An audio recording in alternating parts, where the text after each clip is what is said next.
Hello, my name is Michael Spaeth, and I am the current planning principal planner for the town of Oro Valley and host of this informational community outreach video.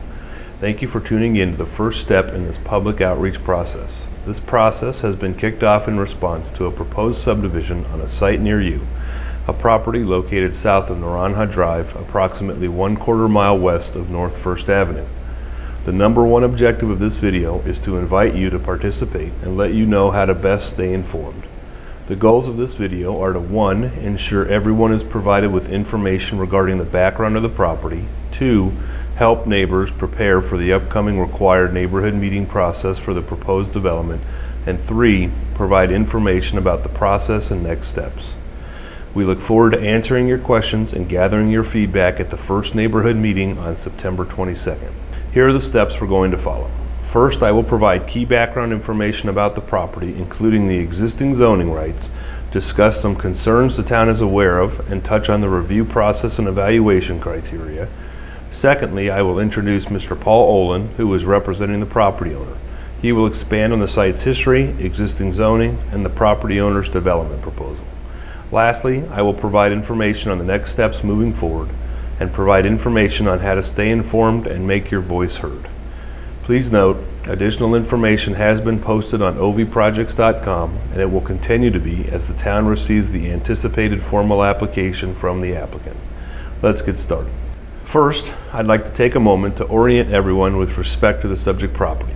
The property is approximately 58 acres in size, located south of Naranja Drive, approximately 1/4 mile west of North First Avenue, as shown on the image on the screen. The property is bounded on the east by the Push Ridge Visa subdivisions, on the south by the Highlands Mobile Home Park, and on the west by custom homes. Highlands Wash is shown in blue north of the site across Naranja Drive. Typically, an in-person neighborhood meeting is held prior to a formal submittal of a conceptual site plan application. However, the zoning code enables the planning and zoning administrator to approve alternative methods of public outreach when warranted. With the ongoing COVID-19 social distancing requirements, alternative methods are necessary and are the best solution under the existing circumstances. A web-based, fully interactive Zoom meeting will be conducted on September 22nd. Please help us spread the word about this video and upcoming neighborhood meeting. Property owners near the site have been directly notified by mail, and the site has been posted with yellow signs in multiple locations. If you weren't notified and wish to be in the future, please send us a request with your name and address to ask@orovalleyaz.gov. As of today, September 4th, we do not have a formal submittal from the property owner, but we do anticipate one shortly after the neighborhood meeting. A pre-application concept for the site has been provided, and you will hear more about that directly from the property owner's representative, Mr. Paul Olin. Following a couple rounds of review for code conformance, a second neighborhood meeting will be held. There will be additional opportunities for public input as well. The application requires consideration by the Planning and Zoning Commission at a public meeting. After receiving public comment, they may vote to provide a formal recommendation to Town Council. The project will then be considered by Town Council. After receiving community testimony, they may vote to approve, deny, or continue the application. Notices will be sent out in advance of both public meetings. Before we get into detail about the applicant's proposal, I'd like to establish that this request is to develop private property. All property owners have the right to request review of their development proposal, and the town must process all applications. It is their charge to create, justify, and seek Town Council approval of a conceptual site plan application. Before I provide some background on the property zoning entitlements, I'd like to explain what we mean by zoning. The zoning of the property is what actually gives the property owner their legal right to use their land. It establishes which uses are permitted, in this case homes, and which development standards are applicable, things like building height limitations and setback requirements. The town has 18 zoning districts that range from large lot residential to commercial and open space. Moreover, the town also has 18 planned area developments, or PADs, which are zoning requirements that are specific to that property. A PAD allows a mix of uses, is customizable, and can be tailored to be site specific. The zoning for the site is River's Edge PAD, Pima County CR2, which allows detached single-family residential. This is the same zoning as it is in the Push Ridge Visas developments east of the site. The PAD was approved using the existing Pima County zoning designations. Now that I have detailed what is meant by zoning, I'm going to quickly touch on the existing development rights for the property. We know the first question most people have is, how can you build in a wash area with steep hillsides? This is an unusual situation. The development concept plan for the entire River's Edge PAD, including this property, was approved by the Pima County Board of Supervisors in the mid-1980s. That approval, well before annexation into the town, established the entitlement, or right, to develop the property as shown in the approved concept plan on the image on the right-hand side of the screen. Keep in mind, Pima County approved the concept plan for the entire PAD area, which includes this property shown in blue. Once a legal right to develop is granted, it cannot be simply removed by the town, as opposed to a rezoning where an applicant is asking for new development rights. The right to build homes on this property has already been approved. During the neighborhood meeting process, we will be focused on site design and code conformance. The town may, and does, require compliance with current drainage, street, sewer, and other town standards, but we cannot deny the application if and when it is deemed code compliant. Put more simply, if the property owner demonstrates that the proposal meets all town requirements, it must be approved. Although developing in such a wash area with steep hillsides may not make sense to many, the property owner has the legal right to develop their property as represented on the approved concept plan that was approved by Pima County. The applicant has proposed a 46-lot residential subdivision with access from both Naranja Drive and Shorecliff Drive. Mr. Olin will provide more detail regarding the concept during his presentation.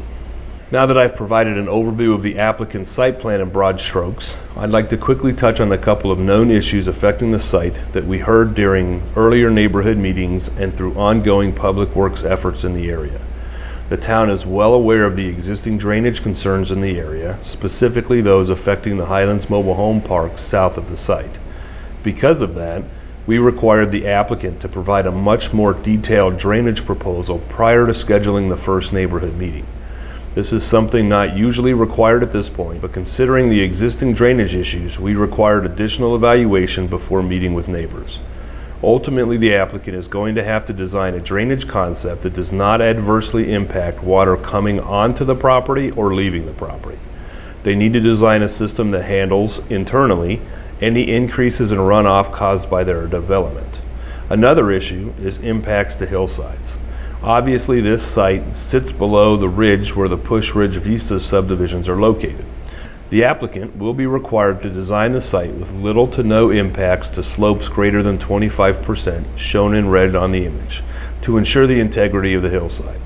Detailed construction plans will be required in the future, demonstrating conformance with this requirement. With that said, I'd like to turn it over to Mr. Paul Olin, representing the property owner, to discuss their proposal. Hi, my name is Paul Oland with Paradigm Land Design. I'm here representing the property owner and Meritage Homes in this application for a conceptual site plan. We've carefully designed the site plan to be in accordance with the rezoning that was approved many years ago in Pima County. And so what we're here today to talk about are just a few of the items on the site plan, and we're looking forward to discussing these items in more detail during the neighborhood meeting. This slide shows our proposed site plan on the subject property. You can see Naranja Drive to the north, the Highlands Mobile Home Park to the south here, and then where Shorecliff Drive comes in from the south and we'll be tying in. If you remember from the slide that Mr. Spaeth showed you, the old county plan that was approved, which is the current entitlement on the property, showed a double row of small lots. We've backed off from that a little bit. What we're proposing is actually to cluster the smaller lots up in this portion of the property, feature some larger lots down here off of Shorecliff, and then the intervening area that was planned as a road will be limited to emergency and utility access. A question that has come up on this property on a number of occasions has to do with drainage, and the question that we hear is, how are you building lots in a wash? Well, technically we're not building lots in a wash. This site plan here shows the main channel of the wash in this darker alignment here. And of course, over the years, as most washes, ephemeral washes in this part of the nation work, it will migrate back and forth over the course of many years with different rain events. But the boundary between the two edges of this area within the property is more than enough to accommodate the flow, which is why the original rezoning that was approved in the county many years ago allowed for lots to be built within this area. To accomplish this, what we'll do is perform a detailed drainage study that will be reviewed and approved by the town that will map the existing floodplain and then show our proposed development and then define the edge of the erosion protection that will be needed. Now, erosion protection sounds like we're building in a wash, but any property that gets built in Oro Valley or anywhere else in this part of the nation needs to be protected from the potential for erosion. And so any property that's near a wash also has to have bank protection. And this is something that happens all over Oro Valley.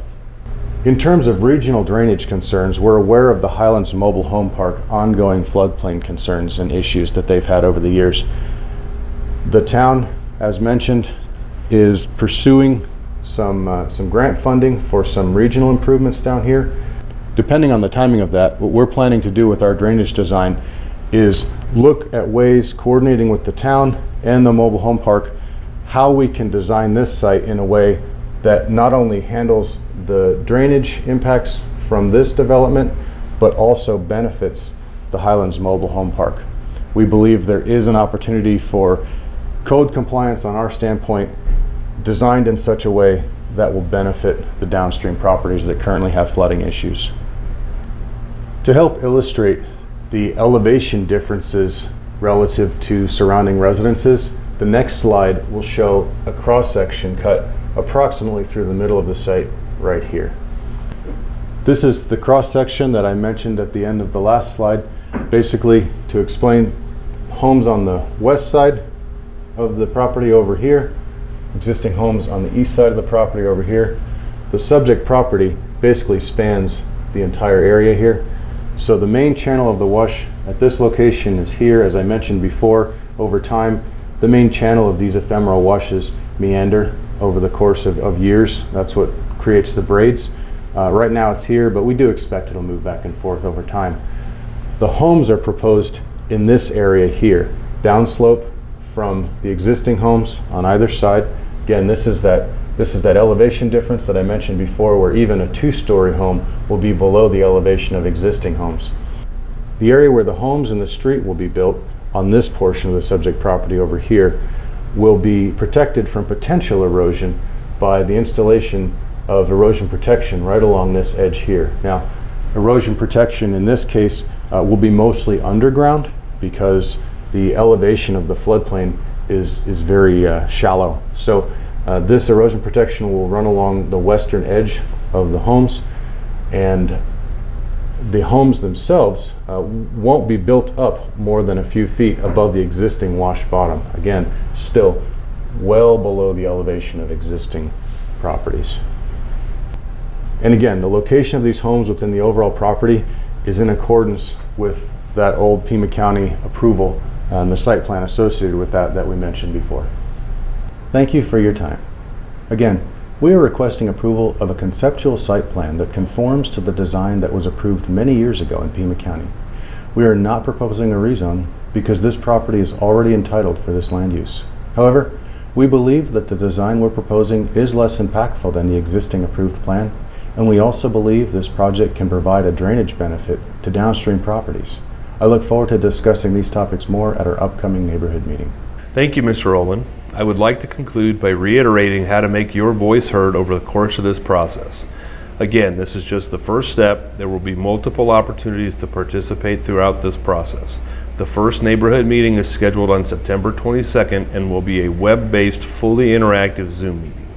Additional information has been posted on ovprojects.com, and it will be continually updated as the town receives a formal application and additional information. Please use ovprojects.com throughout this process to stay informed. We will continue to notify property owners who received the yellow postcard for this video, and post the property sign with yellow signs for upcoming events. If you wish to receive a postcard and did not for this video, please reach out at ask@oralvalleyaz.gov and provide your name and address, and we will ensure that you are notified next time.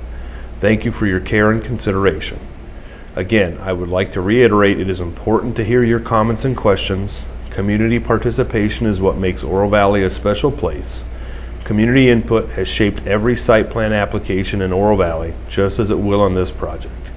Again, please stay in the know by checking into ovprojects.com and tune in for the neighborhood meeting on September 22nd. Thank you.